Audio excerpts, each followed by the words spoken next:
So now it's my turn. Good evening, everybody. My name is Robert Sandoval, as I've shared with you throughout the evening. I'm going to share a little bit about myself. First things first, I don't like to just stand in one place. I like to get down and move. But I'm going to share a little bit about myself and how I became incarcerated. I want to say that, first of all, I've come to realize that not everybody who's incarcerated comes from a gang background. Is that true? Yes? Not everybody from a gang lifestyle, that was in prison, comes from a lower class, right? Sometimes they come from the middle class, upper class. One thing that I've learned about the prison system is that it does not discriminate, right? It will take whomever and whoever. It'll take the white, the black, the Asian, the Filipino, Mexican, Hispanic. It'll take everybody. Lower class, middle class, upper class. It doesn't matter. One of the things that we have to do in recovery, and I had a hard time with this when I first started the recovery process.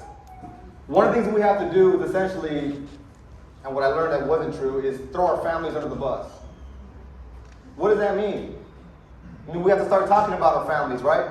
We have to start talking about our moms, our dads, our uncles, our brothers, our sisters, our siblings, right?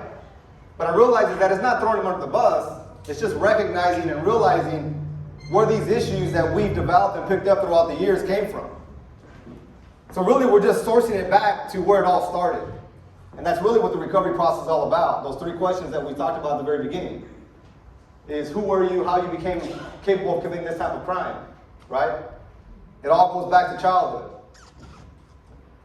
And so I want to talk about my childhood. I'm going to pick up at 5 years old, one of my earliest childhood memories. And my recovery and my sourcing it back all comes from the relationship that I had with my father. At 5 years old, my earliest childhood memory was me playing t-ball. My mom and my dad were always part of our baseball events. My dad was either the manager or coach. My mom was always the team mom. My brothers and I played baseball from the time we were 5 to the time, I guess, I became incarcerated, 21. At 5 years old, I always remember my dad being kind of a grumpy guy, right? Your typical Chicano look. Got the big old brush, the big old mustache, dark shades, slick back hair, right? And I was always intimidated by my dad. He had a look where I didn't want to mess with him. He was scared to look at sometimes and even scared to deal with. I remember in t-ball how aggressive he was in teaching, right? There was nothing positive that came from him. Everything was, why didn't you do this better? Why didn't you do that? Or why couldn't you do it this way? So at 5 years old, I realized now that I started developing that sense of not being good enough. Not being loved, if you will. Not feeling like I was worth something, right? So I realized that from the early age of 5 years old up until the time I committed my life crime at 21 years old, it was about not feeling loved or accepted or good enough. Started developing insecurity. At 8 years old, I remember there was a time that I always used to leave my socks around. I had a bad habit of leaving my socks all over the place, have one sock on and one sock off, stuck between the cushions. I remember my dad cursed at me, yelled at me one day because I always leave them around, and he'd say a lot of bad words, and I wouldn't use those words here, but he said a lot of choice words. And again, it started developing that fear of my father. I remember one time, 11 years old, I flipped off my mom. I flipped her off because she didn't let me go to my friend's house. I forget exactly the story of what happened, but I flipped her off. Behind her back. She didn't see. But my dad saw. Yeah. So when I turned, he said, hey, my heart dropped. My stomach got in a knot. And I felt like this sense of overwhelming fear that I never felt before in my life. He called me down to the hallway. Says, come here. Oh man, that 20-foot hallway felt 2 miles long. I walk into the hallway, go down, says, get inside. Tells me to get in the bedroom. Go to the bedroom, closes the door, shuts it, locks it. pins me to the bed, face up, puts my hands over my chest and slaps me repeatedly. I don't know how many times. And I remember at that very moment feeling unloved, worthless, that my father was having a position of being vulnerable, of not being able to defend myself. And I remember that night, I cried a lot. A lot. I remember one time even being next to my closet hiding from my dad because my parents were having an argument. Not knowing if he was going to come to us, me and my brothers, and take it out on us. But this next event really solidified me not being good enough for him. And that's all I really wanted was his attention and love and affection. And at 12 years old, again, playing baseball, I pitched a no-hitter. I was a pitcher, catcher, third base, and played some outfield sometimes. I pitched a no-hitter. How many know what a no-hitter is?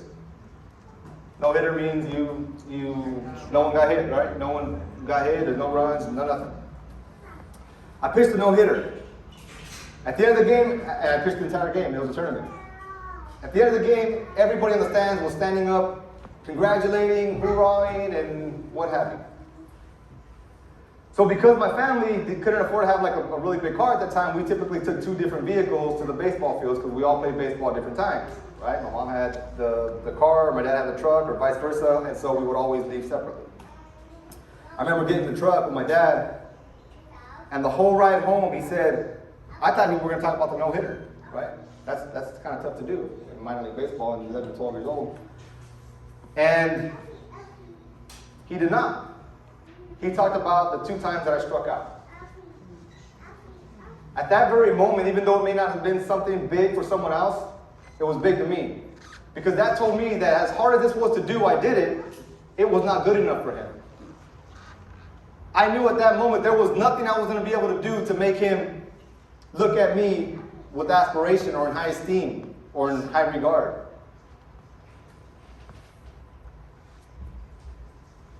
My family has a family member who I learned later on, it wasn't a family member, it was just a close friend or close relative, distant relative, that is a homicide detective. His name's Gil Carrillo. He's retired now, but he worked for the Los Angeles County Homicide Bureau out of the Sheriff's Department in LA. And they always used to talk about him. They always used to praise him, right? And it was at that moment, about that time, about 14, 12, 13 years old, in my mind, what I said is that I know what I have to do to get my father's attention. I have to be a cop. I thought by becoming a cop, my dad would finally praise me maybe, and show me some affection and love, or say something positive, but it obviously wasn't the case. At 15 years old, I joined the Explorers, the police explorers in El Monte, the El Monte Police Department, and went on to do the Explorer Academy and a couple other academies, and did ride-alongs in the car, in the helicopter. I've done it. And all this was to get my father's acceptance, sense of love, sense of recognition, and feeling like a somebody to him. I've had it from my mom my entire life, but it was really from my dad that I wanted it from. And so after I joined the Explorers, 18, 19, 20 years old comes around, and I become a security guard and go to work for a company called Los Angeles Housing Authority.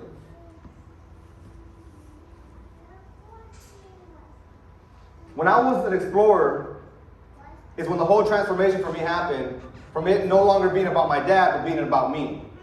I was on a ride-along, and we were on a call, and a lady that was on that call, she said, Officer Sandoval. And I was just an explorer. I was 16, 17 years old. But I remember how it felt. It felt good. It felt like I was being noticed. It felt powerful. And so at that moment, for me, it was pivotal because it was no longer about getting the acceptance or love and attention and affection from my father. It was about me being able to get this attention, love, and affection from the community.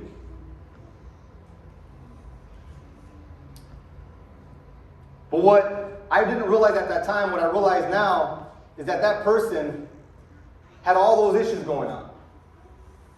What we've all talked about today: depression, trauma, delusion, stress, turbulence, rage, grief, resentment, anxiety.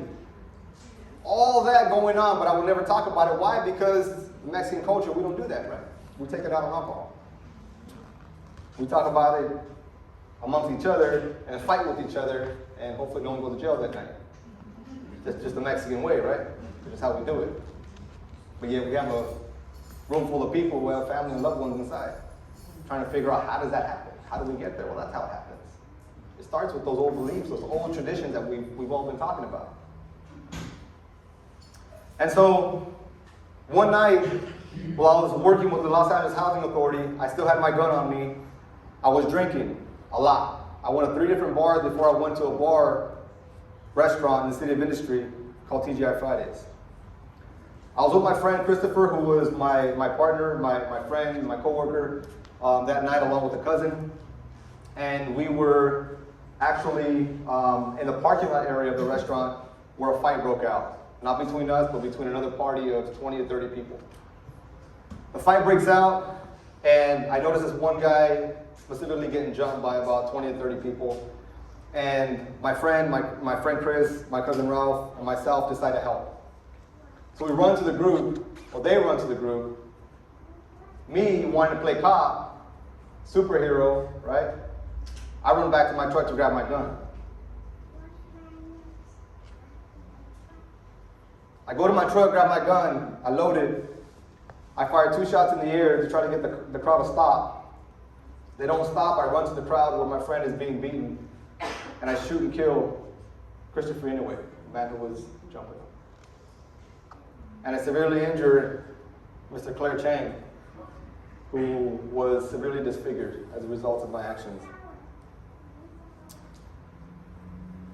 So, I go to court, and I get found guilty of second-degree murder, and my charges was second-degree murder, 15 years to life, plus a 25 to life weapon enhancement on the murder, 4 years for mayhem for Mr. Claire Chang, for maiming him, plus a 25 to life weapon enhancement on Mr. Claire Chang, and they ran it consecutive, meaning one after another. So essentially 3 life terms, totaling 69 years to life. Mind you, and this is not to justify or rationalize, but I've never been incarcerated, never had a run-in with the law, never been involved in gangs. But it just goes to show it doesn't really matter if you've been a part of all that or not. It just takes one bad decision to go to prison. So I go to prison. I remember being scared, 21 years old, 22 years old, going to Calipatria State Prison Level 4. I see a yard full of people who are from a lifestyle that I am not familiar with. And so I was very lucky enough and fortunate enough to be introduced to Taylor, to Lake. And I think God put him in my path. I don't want to get spiritual religious here, but I really believe that God put him in my path. Because it's because of him, he invited me to church, where ultimately I was baptized and gave my life to the Lord.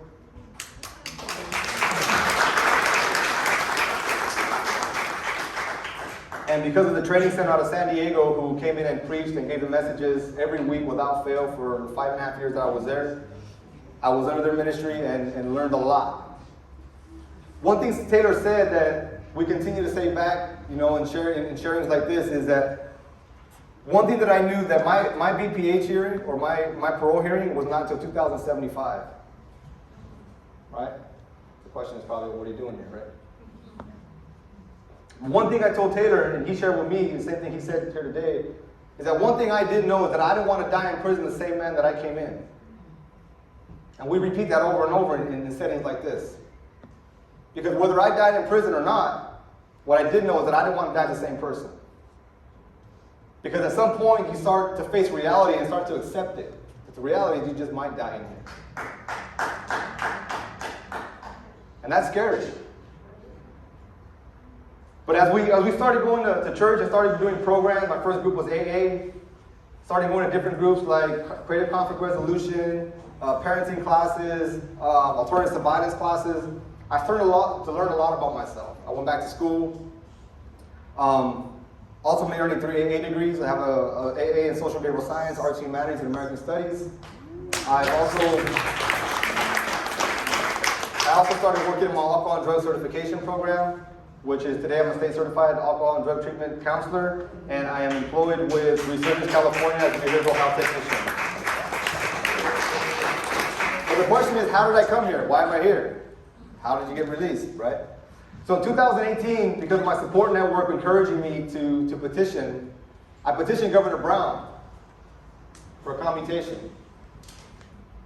6 months after I petitioned, an interviewer came and interviewed me, and 6 months after that, I received a phone call from Sacramento. And I remember the phone call was about 2 minutes long, and she said, "How are you doing? You know why I'm calling?" And I said, "No, and I'm not doing okay. I don't know why you're calling." But I think if they give you bad news, they'd probably send it in the mail and wouldn't give you a phone call, right? But I was nervous, I was shaking, and they said, "Congratulations, Mr. Sandoval, Governor Brown has decided to commute your sentence."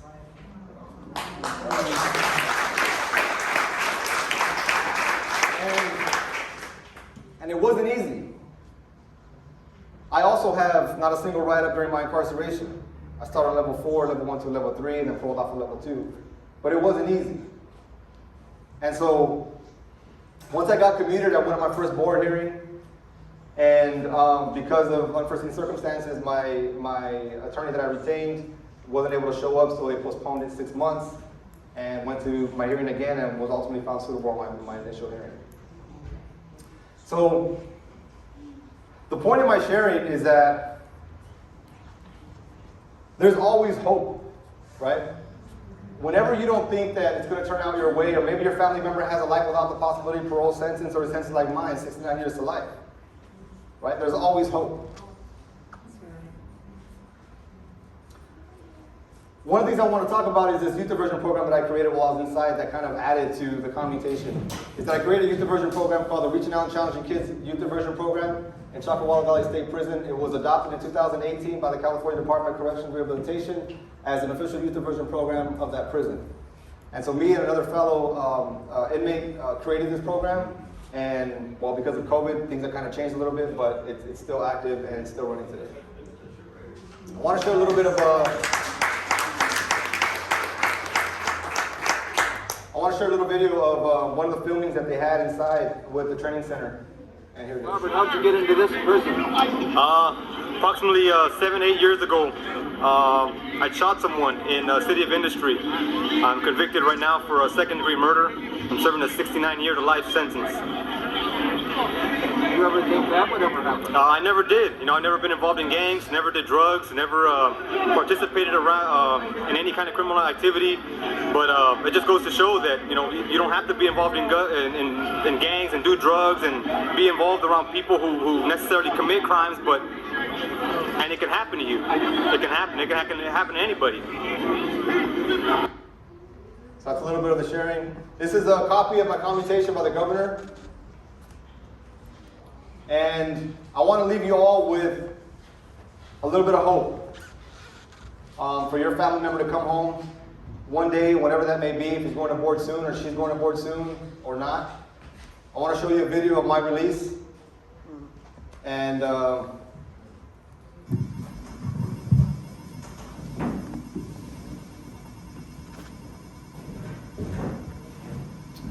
leave with this.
one last thing is that just the way you guys are all here today, I'm sure my family, who are all sitting right here,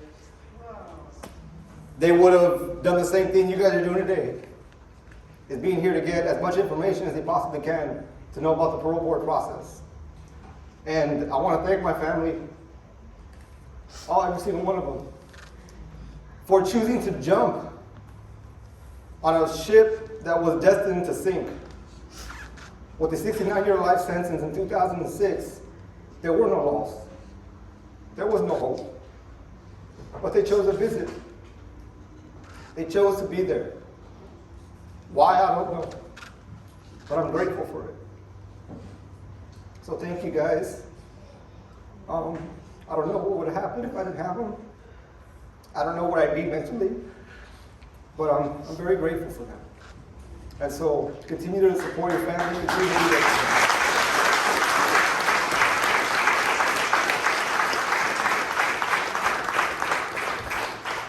So that is how a person can go from person in prison and now a behavioral health technician at a treatment facility.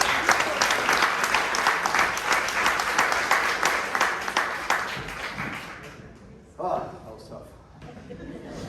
All right, so last but not least, what does every person need when they go to court? An attorney. Not just any attorney, a good attorney. And maybe not one, but two, right? So our next speakers, and we're going to end with our speakers, and we'll open up for Q&A afterwards, are criminal defense attorneys, and they are Andrew Stein and Joseph Marcus. I'd like to welcome them, please.